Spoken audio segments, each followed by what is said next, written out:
तूफान कितने भी हो हाथ उठाए रखना, दलदल कितने भी हो पाँव जमाए रखना। कौन कहता है छलनी में पानी नहीं रुकता, मित्रों बर्फ जमने तक हाथ लगाए रखना। जीवन में सफल होने के लिए लगातार निरंतर की जाने वाली मेहनत की आवश्यकता होती है। लोग मेहनत करते लेकिन जब उन्हें सफलता के आसार नहीं दिखाई देते तो वो उतना ही जल्दी निराश हताश हो जाते हैं। सफलता एक दिन में प्राप्त करने वाली कोई वस्तु नहीं है, यह हमारे धैर्य की परीक्षा है। तो धैर्य बनाए रखिए तथा बर्फ जमने तक छलनी पर हाथ लगाए रखिए। अर्थात जीवन में जब तक सफलता प्राप्त नहीं हो तब तक मेहनत की ओर अपने कदम आगे बढ़ाते रहिए। तो चलिए आज हम शुरू करते हैं हमारा विशेषण का दूसरा भेद, जो है संख्यावाची विशेषण। अभी तक हमने गुणवाची विशेषण पढ़ लिया है और इसके सारे प्रभेद जो कि 11 है उपभेद, वो सारे उपभेद पढ़े हमने इसके। तो आज जल्दी से हम स्टार्ट करते हैं हमारा संख्यावाची विशेषण। संख्या, इससे पता चल रहा है कि इसमें हमें संख्याओं का बोध होगा। इस विशेषण से संज्ञा या सर्वनाम शब्दों का की संख्याओं का हमको बोध होगा। तो संख्यावाची विशेषण, इसकी परिभाषा सबसे पहले लिख लेते हैं, फिर हम इसके उदाहरण देखते जाते हैं। परिभाषा है, जिन विशेषणों से संज्ञा या सर्वनाम शब्दों की संख्या का बोध होता है उन्हें संख्यावाची विशेषण कहते हैं। अब ये संख्या का क्या मतलब है, तो संज्ञा अर्थात कोई व्यक्ति वस्तु या स्थान और सर्वनाम शब्दों की गिनती जब कर सकते हैं हम, तो जिन संज्ञा सर्वनाम शब्दों को हम गिन सकते हैं ऐसे सभी शब्दों की संख्या बताने वाले जो विशेषण है वो संख्यावाची विशेषण के अंतर्गत आएंगे। संख्यावाची जो विशेषण है उसको हमने दो भागों में बांटा है।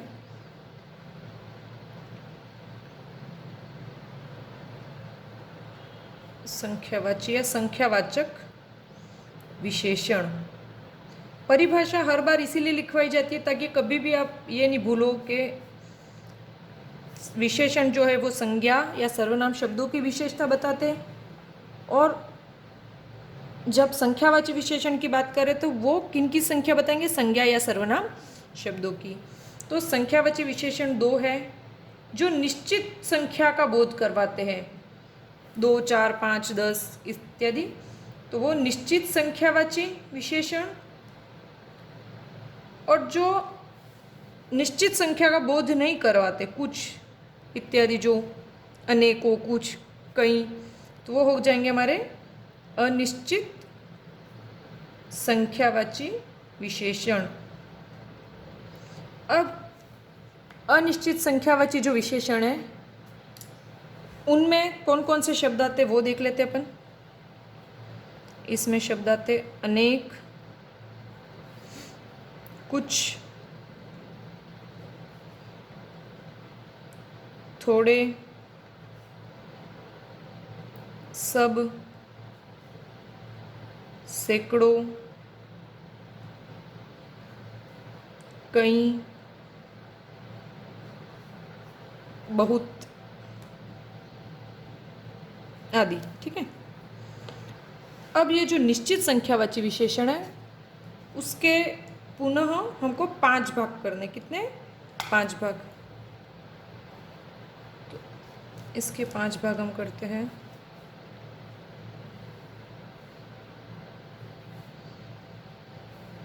नंबर 1, गणनावाचक।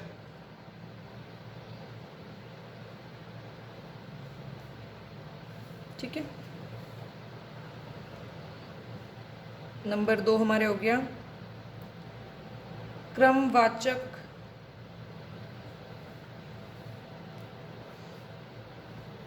तीन हो गया आवृत्तिवाचक।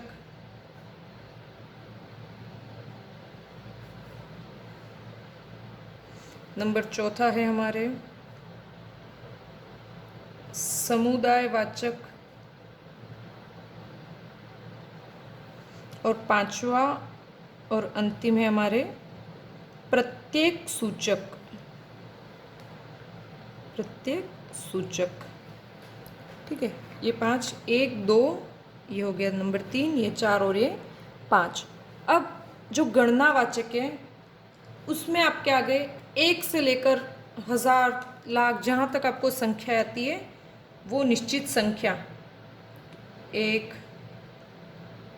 से 10, 100, 1000, ठीक है।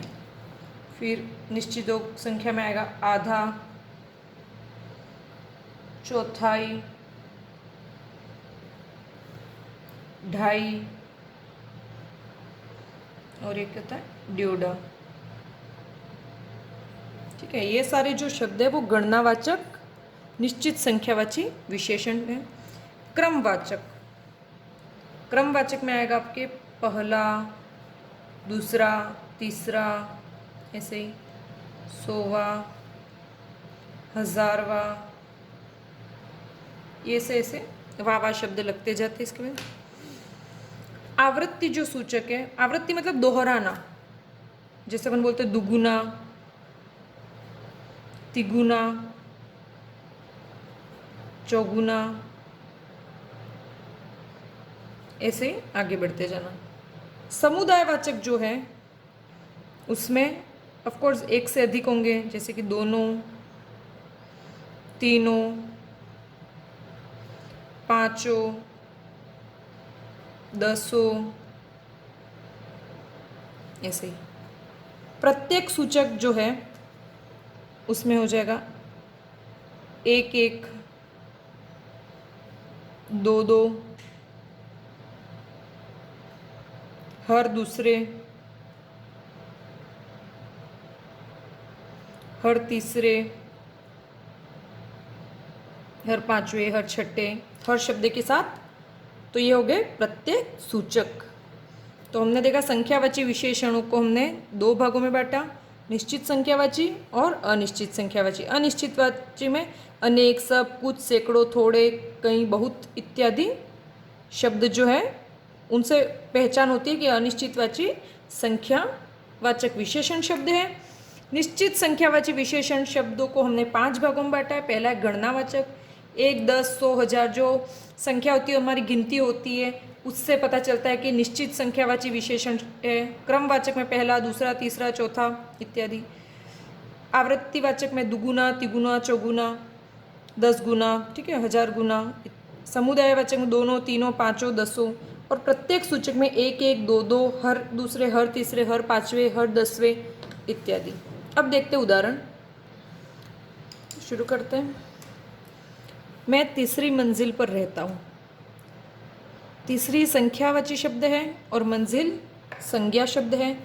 तो इस संज्ञा शब्द की विशेषता बता रहा है कि तीसरी मंजिल, ठीक है। तो यहाँ पर संख्यावाची विशेषण है, लेकिन संख्यावाची में भी कौन सा? निश्चित संख्यावाची, ठीक है। गणनावाचक निश्चित संख्यावाची विशेषण। शिखर धवन ने 200 रन बनाए। रन कितने? 200, ठीक है। मुझे यही काम करने में दुगुना श्रम लगेगा।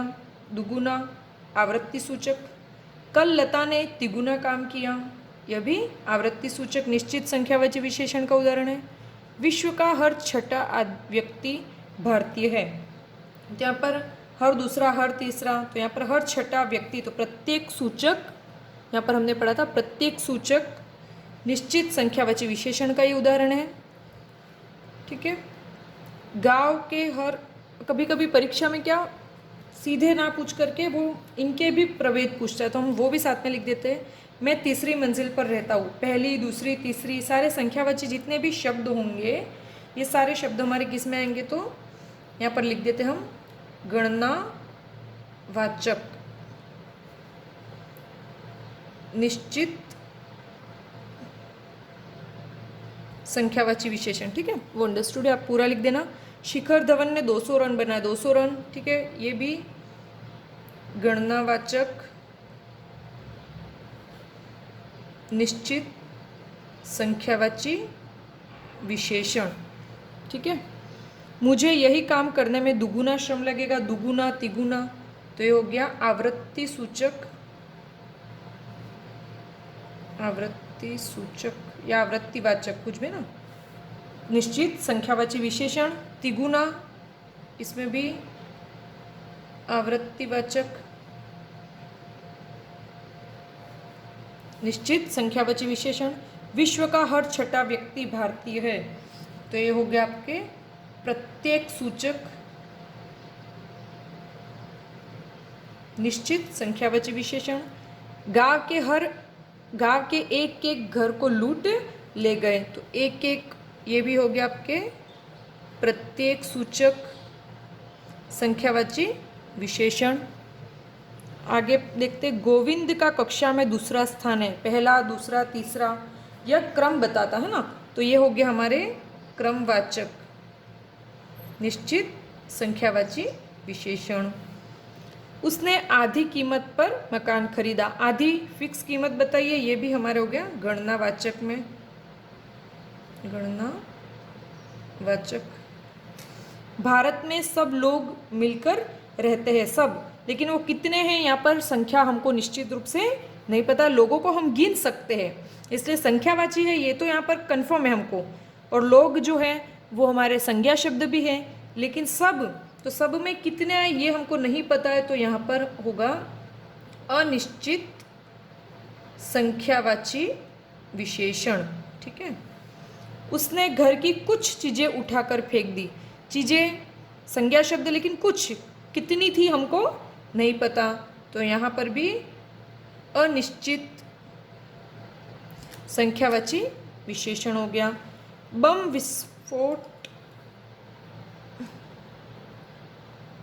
विस्फोट में 2000 व्यक्ति मारे गए, कितने 2000 फिक्स संख्या बताइए, हमको पता है कि भाई कितने 2000 है, तो ये हो गया हमारे गणनावाचक में। और अगला वाक्य है, नेताजी की रैली में हजारों लोग आए थे, हजारों, अब कितने हजार नहीं पता, 1000 हो सकते, 2000 हो सकते, 10,000 हो सकते, 50,000 हो सकते, तो यहाँ पर हजारों शब्द लिखा है लेकिन कितने हैं ये हमको नहीं पता, तो यहाँ पर ये हो जाएगा अनिश्चित संख्यावाची विशेषण। आप देख सकते हो यहाँ पर भी 2000 और यहाँ पर हजारों, तो जब 1000 2000 निश्चित संख्या हो, ठीक है, हजार जो शब्द है वो एक वचन है और हजारों जो है वो बहुवचन शब्द है। हजार का बहुवचन रूप क्या होता है, हजारों। लाख का बहुवचन रूप हुआ लाखों। तो यहाँ पर हम नोट डाल के ये चीज़ लिख लेते हैं ताकि आपको भी ध्यान रहे कि एक वचन में जितने भी संख्यावाची शब्द है वो होंगे हमारे, आएंगे निश्चित संख्यावाची में, और बहुवचन में होंगे वो आपके आ जाएंगे अनिश्चित संख्यावाची विशेषण में। जैसे कि एग्जाम्पल, हजार आया निश्चित में और इसका हो जाएगा हजारों, लाख लाखों, करोड़ करोड़ों, वैसे ही आगे ये चीज़ बढ़ती रहेगी। ठीक है, तो देख लेना बस, निश्चित जो भी शब्द है वो एक वचन रूप में है तब वो हमेशा निश्चित संख्यावाची के अंतर्गत आएगा, लेकिन उसका बहुवचन रूप दिया है तब वो अनिश्चित संख्यावाची विशेषण के अंतर्गत आ जाएगा। मुझे दोनों जूते चाहिए, ठीक है, यहाँ पर मुझे दोनों जूते चाहिए, तो दोनों, इससे हमको पता चल रहा है कि कौन सा हुआ, समुदायवाचक, समुदायवाचक। बाढ़ में सैकड़ों मकान डूब गए, कितने पता नहीं हमको, इसलिए यहाँ पर भी कौन सा हो गया हमारे, अनिश्चित संख्यावाची विशेषण। तो इस तरीके से संख्यावाची विशेषण यहाँ समाप्त होता है, जिसको एक बार हम फिर से देख लेते हैं। जिन विशेषण शब्दों से किसी संज्ञा या सर्वनाम शब्दों की संख्या का बोध होता है कि 2 3 4 जो भी संख्या है उनको संख्यावाची विशेषण कहते हैं। अब संख्यावाची जो विशेषण शब्द है उनमें वही शब्द आएंगे जिनको हम गिन सकते हैं, चाहे वो कोई फल हो, चाहे कोई वस्तु हो, जैसे घड़ी, पेन, पुस्तक, कुछ भी हो सकती है, लेकिन उसकी गिनती संभव होनी चाहिए। अब संख्यावाची विशेषणों को हमने पुनः 2 भागों में बांटा, निश्चित और अनिश्चित। अनिश्चित में कुछ ही शब्द है, जैसे कि अनेक, सब, कुछ, सैकड़ों, थोड़े, कई, बहुत। मेरे पास बहुत सारे पेन हैं, या मेरे पास बहुत सारे पैसे लेकिन उनकी संख्या निश्चित नहीं, पता नहीं। मेरे पास थोड़े ही पैसे बचे हैं, नहीं पता। उसके पास कई पुस्तकें हैं, कितनी है नहीं पता। ठीक है, मैं सब सामान ले आया हूँ, अब सब सामान में कितना क्या चीज़ें थी हमको पता नहीं है। तो ये सब हो गए अनिश्चित संख्यावाची विशेषण। लेकिन निश्चित संख्यावाची विशेषणों को हमने फिर से 5 भागों में बटाया।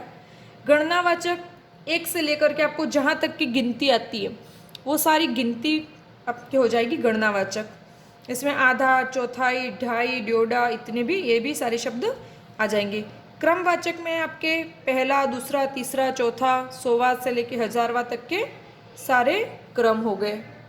जहाँ किसी समूह का बोध होता है वो समुदायवाचक, तथा प्रत्येक मतलब हर एक को अलग अलग करने का जहाँ पर भाव होता है, 1 1, 2 2, हर एक, हर दूसरे, हर तीसरे इत्यादि। जैसे कि विश्व का हर छठा व्यक्ति भारतीय है, तो वहाँ पर हर एक व्यक्ति विशेष की बात हो जाती है। तो वहाँ पर प्रत्येक सूचक होने के खातिर वो निश्चित संख्यावाची विशेषण के अंतर्गत आएगा। कुछ उदाहरण भी देखें और हमने ये भी समझ लिया कि भाई जहाँ पर कोई शब्द मतलब कोई निश्चित संख्या बताइए और वो एक वचन में है, कोई संख्या एक वचन रूप में है, तब वो निश्चित संख्यावाची विशेषण के अंतर्गत आएगी। लेकिन उसी संख्या का बहुवचन रूप हो जाता है तब वो अनिश्चित संख्यावाची विशेषण के अंतर्गत आएगा। जैसे कि 1000, तो हजार निश्चित संख्यावाची विशेषण में, उसमें 1000 से लेकर के जहाँ तक गिनती आती है वो उसके आगे निश्चित 1000, 2000, 3000, 5000, तो वो निश्चित संख्यावाची। लेकिन कई हजारों या सीधा हजारों शब्द भी आ गया तो अनिश्चित संख्यावाची विशेषण के अंतर्गत आएगा। इस प्रकार से यहाँ पर हमारा संख्यावाची विशेषण समाप्त होता है। किसी भी व्यक्ति, वस्तु या स्थान की निश्चित संख्या का बोध होने पर वो निश्चित संख्यावाची और अनिश्चित संख्या का बोध होने पर वो अनिश्चित संख्यावाची विशेषण हो सकता है। और इसमें वो सारे शब्द होते हैं जिनको हम गिन सकते हैं, चाहे वो किसी फल का नाम हो, चाहे किसी वस्तु का नाम हो, चाहे कोई व्यक्ति की बात कि वो लोग, व्यक्ति इत्यादि सारे शब्द। तो यहाँ पर हमारा संख्यावाची विशेषण समाप्त होता है। इससे संबंधित कुछ एक ध्यान रखने वाली बातें तथा कुछ एक जो कन्फ्यूज़न होते हैं वो हम अगले टॉपिक परिमाणवाचक विशेषण के साथ देखेंगे, क्योंकि संख्यावाची और परिमाणवाची विशेषण में बहुत ज़्यादा कन्फ्यूज़न होता है। जब ये वाक्य प्रयोग के साथ आते हैं तब हमें समझ में ही नहीं आता है किसको तो हम संख्यावाची विशेषण के अंतर्गत लें और किसको परिमाणवाचक विशेषण के अंतर्गत। तो उसके लिए आप कल का वीडियो ज़रूर देखें, उसके साथ इन दोनों को कंपैरेटिवली हम पढ़ेंगे। उसके बाद आपको शायद कभी भी संख्यावाची या परिमाणवाचक विशेषण के अंतर किसी भी प्रकार का कोई संदेह नहीं रहेगा। यहीं पर हम आज का टॉपिक समाप्त करते हैं। धन्यवाद, शुभ रात्रि।